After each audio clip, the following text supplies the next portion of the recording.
Et c'est une personne qui a beaucoup compté dans la philosophie ces 30 dernières années, à peu près, quelque chose comme ça. Il a écrit des grandes œuvres autour du beau et de l'esthétique en particulier. Et pour terminer ce colloque, Jean-François et Cathy vont nous rappeler ses œuvres, enfin son œuvre. Voilà.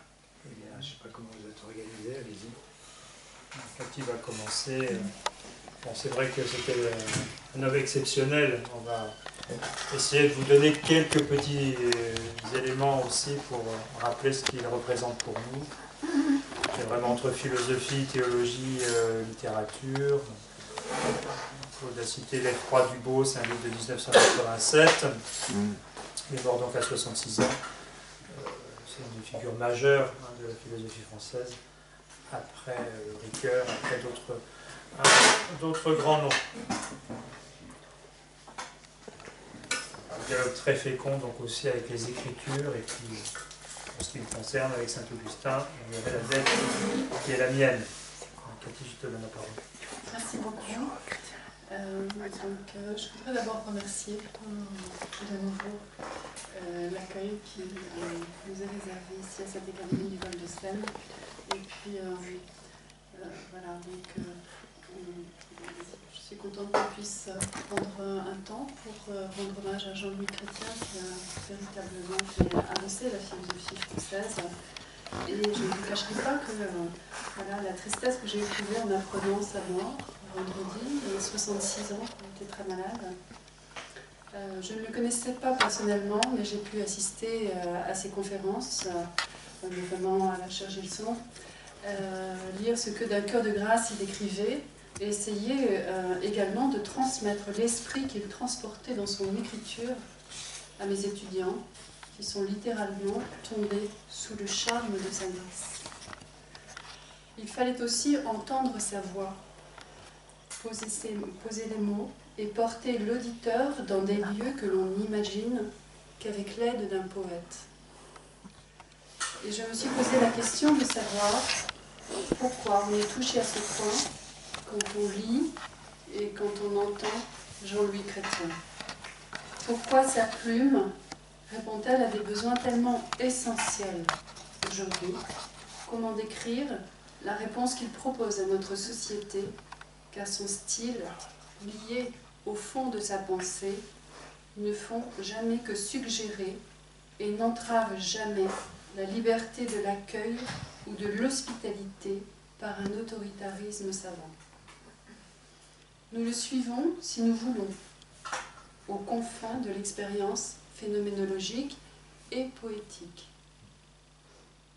Donc il faut rappeler que l'œuvre de Jean-Louis Chrétien est poétique également, et nous aide à trouver cette voix intérieure, si pieusement décrite dans L'appel et la réponse, et qui n'est pas notre propre voix.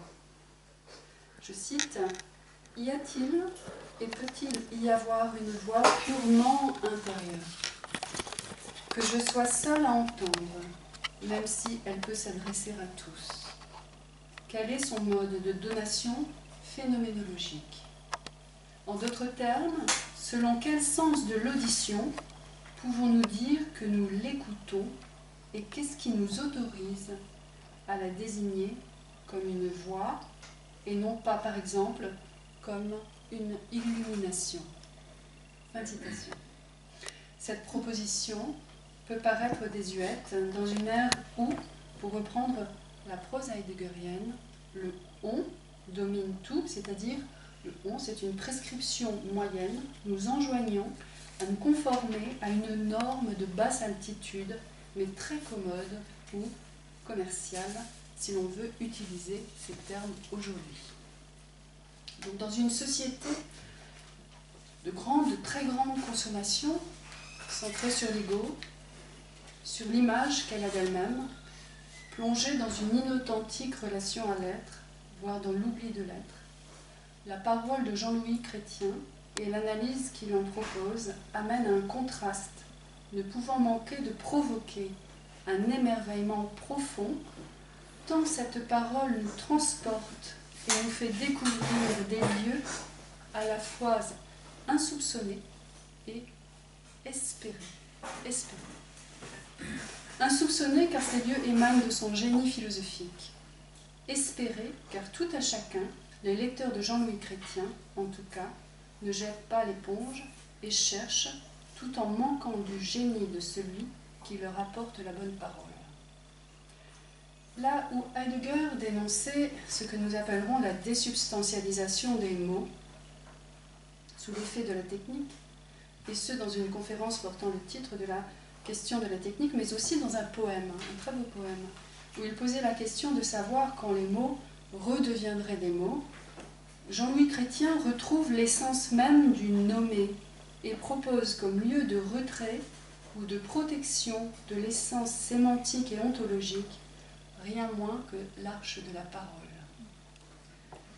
Comment pouvait-on mieux réconcilier le questionnement critique de Heidegger et la pensée théologique qui avait pourtant accompagné le philosophe allemand dans ses jeunes années?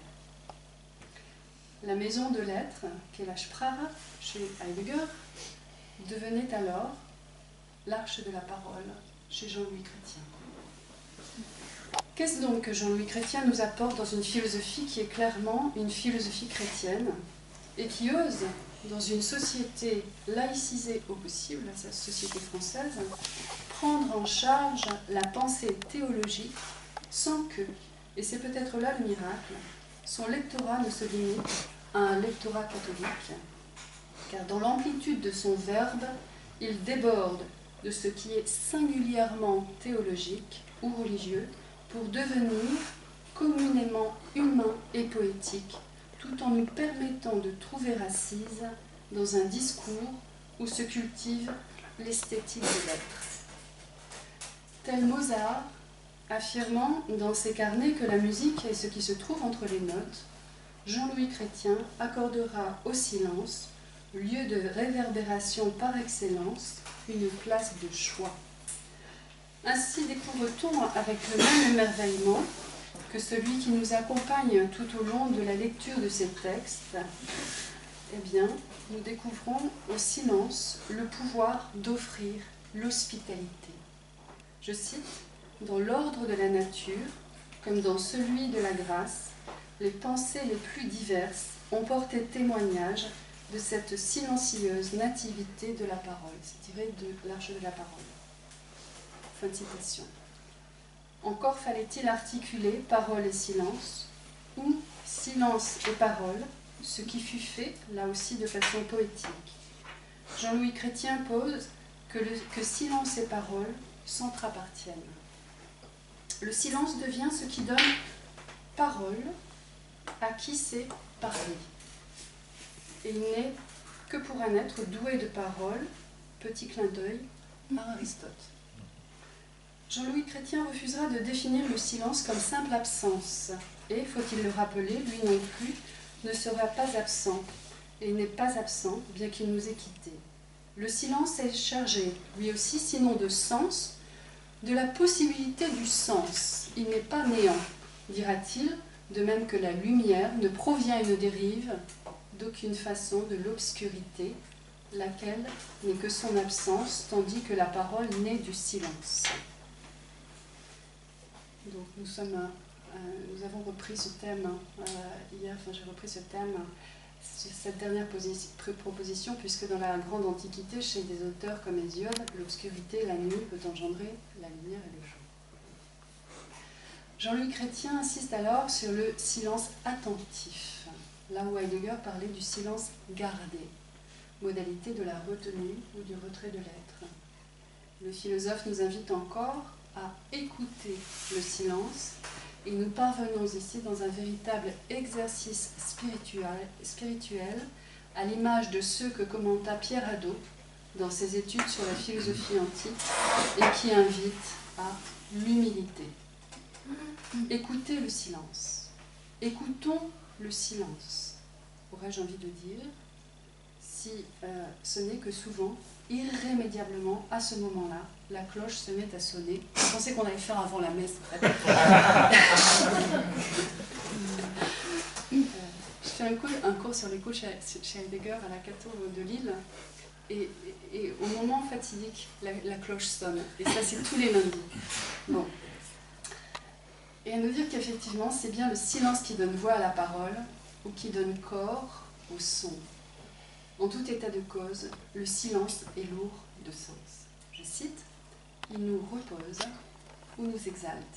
Il nous réjouit ou nous angoisse. Il nous ennuie, il nous inquiète. En d'autres termes, il ne se donne jamais comme le simple constat d'une absence de son, laquelle au demeurant n'est jamais totale. » Peut-être est-ce là précisément que nous trouvons avec, que nous trouvons avec Jean-Louis Chrétien. Et nous trouvons avec lui la manière de reconquérir la richesse du sens, épuisée par la sollicitation médiatique ambiante et l'usage économique que nous en faisons.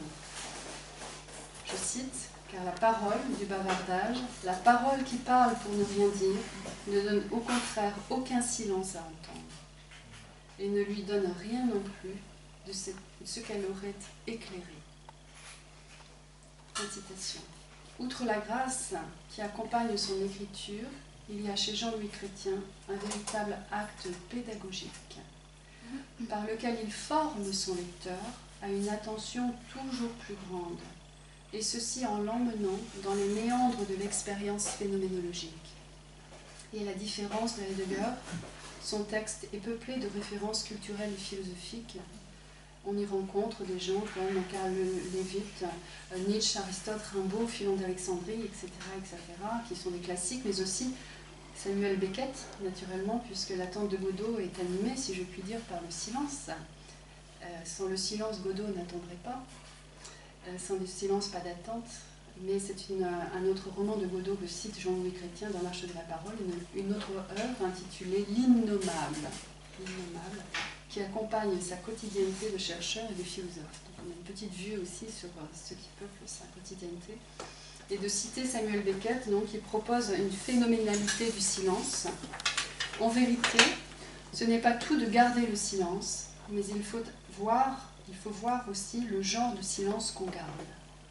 On fera naturellement la différence entre un silence intérieur et un silence extérieur. Seule cette phénoménologie du silence permettra de poser le nommé, le performatif des performatifs, celui aussi qui fait entrer l'altérité dans le monde de chacun et permet à la parole de se tourner vers l'autre. Je cite, « La parole la plus propre de l'homme est donc la parole tournée vers l'autre, donnée à l'autre, une parole de transhumance et de traversée, une parole excentrée. » Fin de citation. Alors si nous devions décrire la réponse que Jean-Louis Chrétien donne à notre société, comment le ferions-nous? Nous avons tenu à souligner l'importance qu'a revêtue pour Jean-Louis Chrétien la parole. Et si la grâce peut être dite, c'est aussi parce que la parole peut la porter. Et si nous devions donner donc une réponse à la question de savoir comment il répond à notre société, et continuera surtout de répondre, nous insisterons sur la vertu de la phénoménologie à emmener le lecteur, l'auditeur, dans l'exploration de l'expérience existentielle. Chaque instant, chaque thème, chaque élément trouve une profondeur dont il convient de construire les contours afin d'inviter tout un chacun à une nouvelle prise de conscience, à une nouvelle sensibilité, c'est-à-dire aussi une façon de retrouver la manière dont, à l'image des phénomènes saturés de Jean-Luc Marion, le sens déborde de ce qui le contient sans pouvoir le contenir tout à fait. C'est un pouvoir d'exploration dans l'esthétique d'une écriture poétique que Jean-Louis Chrétien nous invite à retrouver la substance des substances, le cœur du cœur, l'incroyable richesse du monde. Son œuvre, qui est aussi une œuvre pédagogique, invite notre écoute à s'étendre au-delà des limites auxquelles elle s'est habituée, nous invite à reconquérir notre espace intérieur ou encore à comprendre le regard de l'amour qui est le titre d'une autre de ses œuvres. Je vous remercie.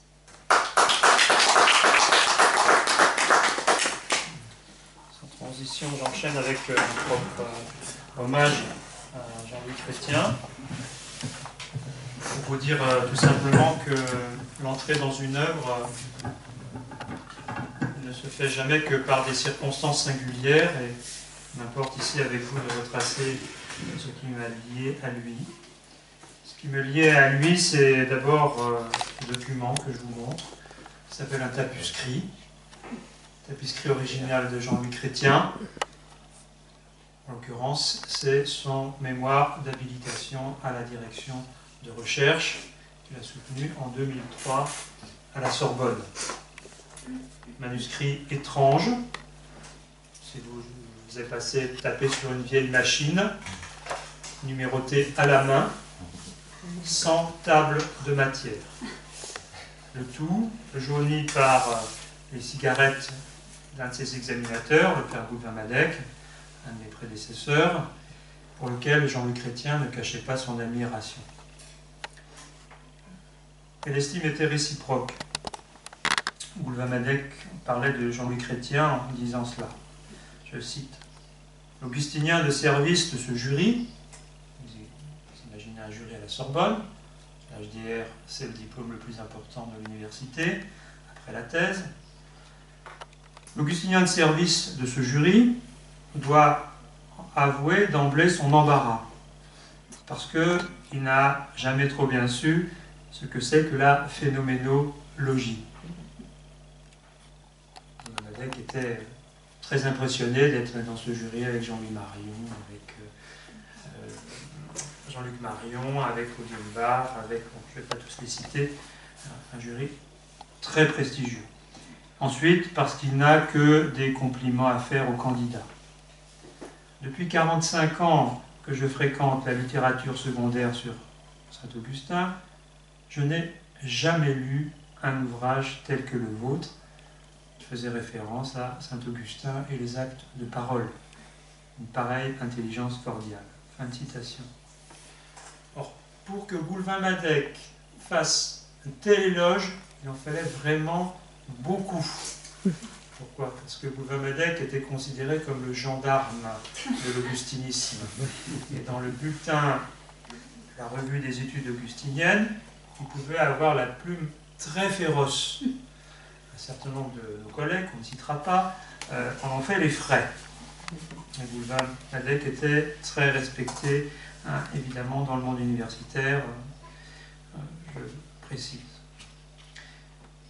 Reconnaissons-le aussi, sans un livre tel que Saint-Augustin et les actes de parole, un livre très très attentif aux sonorités du verbe d'Augustin, sans cette érudition sans faille, c'est extraordinaire ce livre, sa connaissance, hein, d'Augustin, l'intelligence des écrits d'Augustin n'aurait pas été renouvelée autant.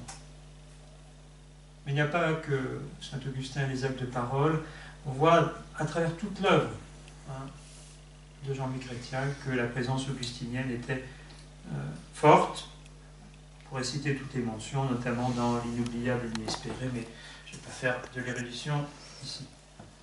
Il a eu pour moi un effet très conséquent. Il était inducteur d'un de mes ouvrages qui s'appelle Devenir plus humain avec Saint-Augustin, pour lequel j'ai prêché des retraites déjà maintes fois, et je prêcherai une retraite dans quelques jours à partir de cet ouvrage. Et mon propre dossier d'HDR comportait, dans le livre qui était publié sous le titre Saint-Augustin, notre contemporain, dont Claude a déjà parlé ici, hein, dans un des colloques de l'Académie catholique, un dernier chapitre consacré à Jean-Louis Chrétien. Le dernier chapitre. Le dernier chapitre n'a pas été consacré à la référence augustinienne chez Jean-Luc Marion, mais chez Jean-Louis Chrétien. La parole augustinienne, heureuse et joyeuse. Une ouverture conclusive qui nous met d'emblée dans la responsabilité de continuer l'œuvre entamée. Si je m'attarde à ces évocations un peu personnelles, je l'avoue, c'est pour rappeler ce qui m'importe. Fondamentalement, Jean-Louis Chrétien pense que l'homme doit être pensé à partir de la parole, et non pas l'inverse.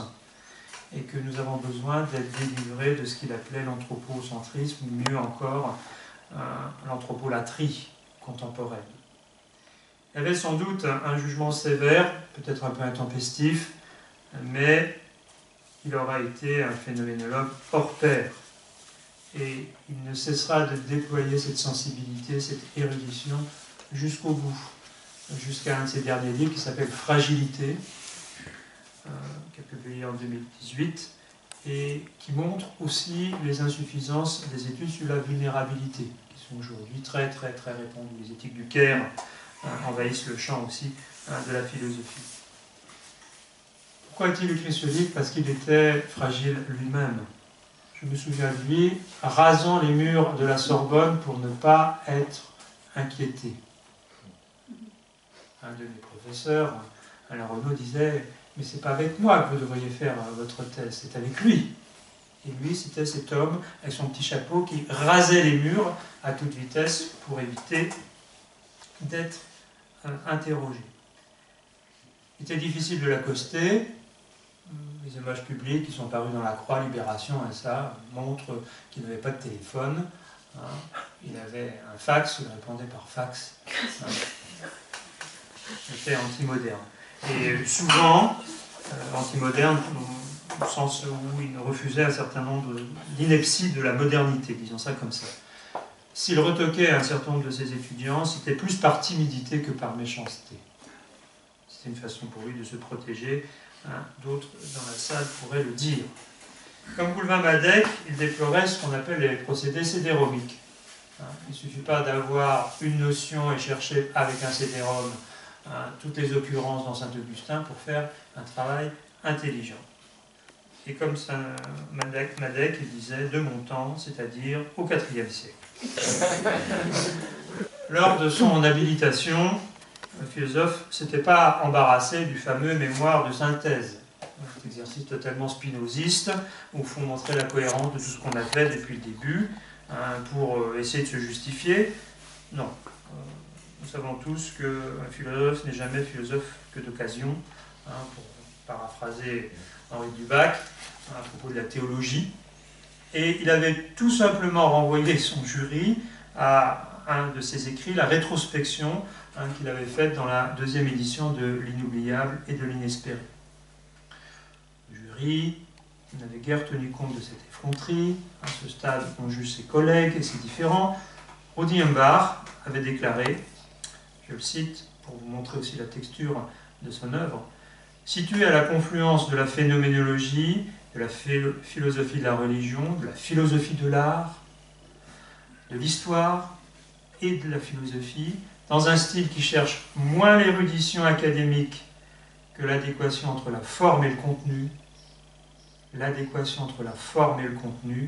les travaux de M. Chrétien représentent une contribution philosophique essentielle à la réflexion contemporaine et jouit d'une reconnaissance internationale. Il disait déjà ça en 2003. Ce fait n'est pas seulement attesté par les nombreuses traductions de ses ouvrages en langue étrangère, ce qui était le cas, mais aussi par la discussion de ses thèses. Discussion de ses thèses par Jacques Derrida, qui était encore vivant à l'époque, ou par l'étude que Jean Grèche, qui j'espère nous fera l'honneur d'ouvrir notre colloque prochain l'année prochaine sur la philosophie de la religion, lui accorde une importance essentielle dans la philosophie contemporaine de la religion. Jean Grèche était donc du jury et il qualifia, lors de la soutenance, la contribution de Jean-Louis Chrétien de contribution, je le cite, capitale au renouvellement de la phénoménologie française contemporaine. Contribution capitale.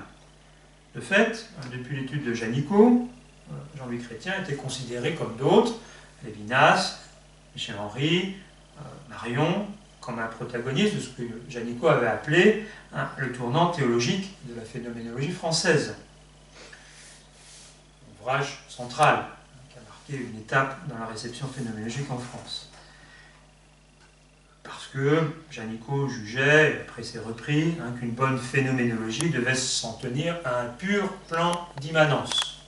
Pas vouloir chercher une transcendance. Mais qu'est-ce qu'aurait été aussi la phénoménologie si elle n'était pas ouverte à l'appel d'autrui? Lévinas, l'auto-affection, Michel Henry, le don, Jean-Luc Marion, et évidemment pour Jean-Louis Chrétien, la promesse. Ce n'est donc pas sans émotion qu'on peut relire l'interpellation du 2e chapitre de ce mémoire d'HDR, qui est intitulé « Dans les lumières de la promesse ».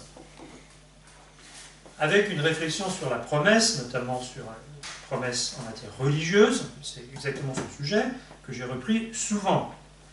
La promesse radicale, demande Jean-Louis Chrétien, est-elle un élargissement de la liberté ou sa mutilation? L'opinion commune veut que la promesse est une mutilation. On s'engage dans quelque chose, donc dans pas autre chose. On voit ça comme une mutilation.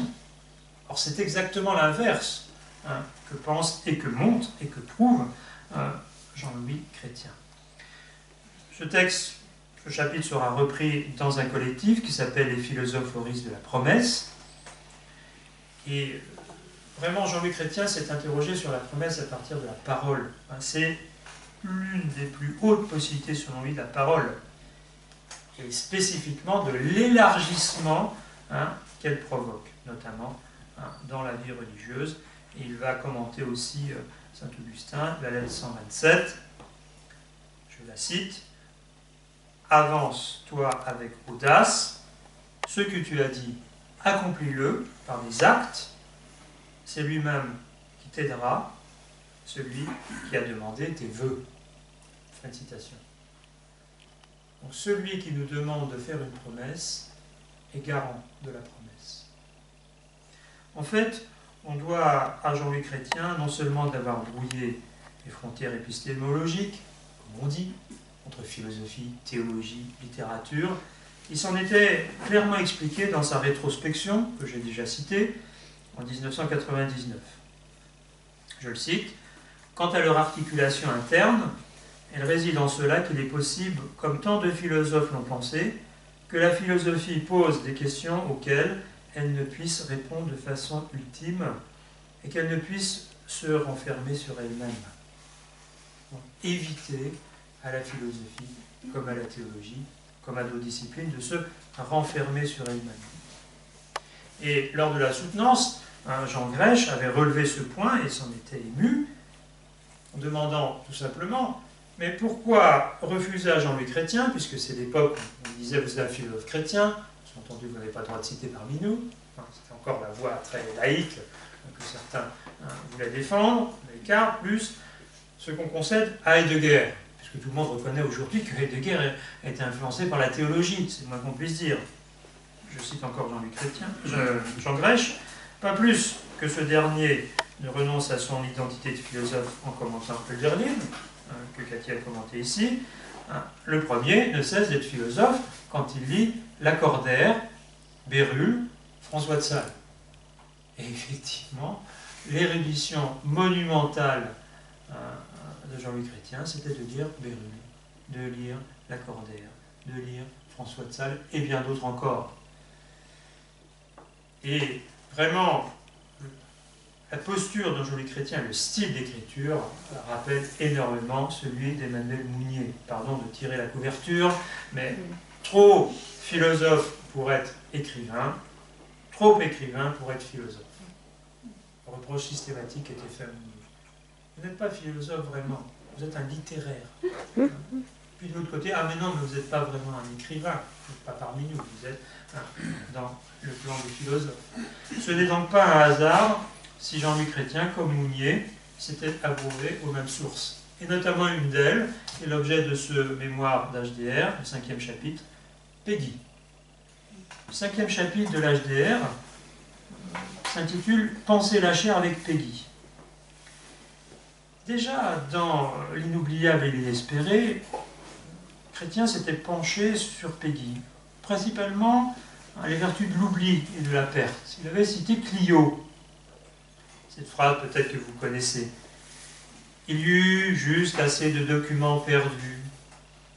Et par la suite, où il resta justement assez de documents qui garantiraient qu'ils seraient perdus juste comme il faut. C'est-à-dire que ce seraient juste ceux qu'il fallait perdre, qui se fussent perdus. C'est le style admirable de Péguy, c'est dans Clio, et que Chrétien a trouvé cette citation.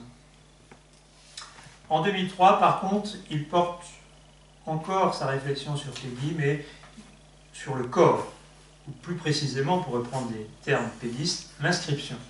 L'inscription charnelle, qu'il nomme éternité temporelle. Et cette pensée de la chair a, chez Jean-Louis Chrétien, un caractère transcendantal au sens médiéval du terme. Il y a une élévation qui consiste aussi à rejoindre ce qu'il y a de plus charnel, rejoindre ce qu'il y a de plus charnel dans les choses, dans le monde. Je cite Peggy. Le bois ne travaille-t-il pas le bois? Et plus précisément encore, Peggy demande, l'ouvrier ne sent-il pas au bout de son outil et non de sa main? Plus qu'une simple recherche pré-phénoménologique, cet aveu péguiste, entre guillemets, cet aveu de référence à Peggy, aura, comme a reconnu Jean Grèche, fait de Jean-Louis Chrétien un parfait Grenzgang de la philosophie. Il a contribué, et nous l'avons dit, à rendre les philosophes plus proches de la littérature. Un de ceux qu'il faudrait évidemment citer ici, c'est notre collègue et ami Jérôme de Grammont, en donnant une contribution décisive à l'histoire de la philosophie. Décisive, en montrant comment Peggy a totalement renouvelé la pensée de Bergson par son style. Peggy n'a pas été un fidèle continuateur de Bergson, il l'a renouvelé, il l'a prolongé, il l'a métabolisé, il l'a transformé. Et comme grande œuvre européenne, elle a été évidemment redécouverte. On lui a redonné des lettres de noblesse philosophique. Cette filiation péguiste va se jouer à d'autres endroits, d'autres moments. Je cite aussi le colloque que nous avons organisé en 2014 à l'Institut catholique de Paris à l'École normale supérieure. Jean-Louis Chrétien était là avec nous, dans une conférence parfaitement significative de ce qu'il était, la perte dans la pensée de Charles Péguy. Mais en fait, dans cette conférence, c'est vraiment la petite musique de l'espérance que Jean-Louis Chrétien a voulu nous faire sentir. En estimant que l'espérance est vraiment trop à contre-courant, trop souvent à contre-courant dans le monde contemporain. Voilà, donc on peut dire que la perte d'un philosophe comme celle-là, elle est irremplaçable, mais nous sommes pleins de gratitude pour la façon dont il a su nous former, dont nous avons su être ses lecteurs, ses auditeurs. William Madec dira que c'est un vrai guide, c'est un guide qui continue à être présent parmi nous, par son cheminement propre. Cette intelligence jusqu'au bout du feu, pour reprendre le titre d'un de ses livres aussi, ne sera sans doute pas sans lendemain. Mais Jean-Louis Chrétien avait fait sienne les paroles du sermon 261 d'Augustin. Tu cherches le Christ? Tu cherches quel Dieu est le Christ? Écoute-moi. Ou plutôt, écoute avec moi. Écoutons ensemble, apprenant ensemble. Écoute avec moi, je ne te dis pas écoute-moi, mais écoute avec moi. En effet, dans cette école, nous sommes tous des condisciples.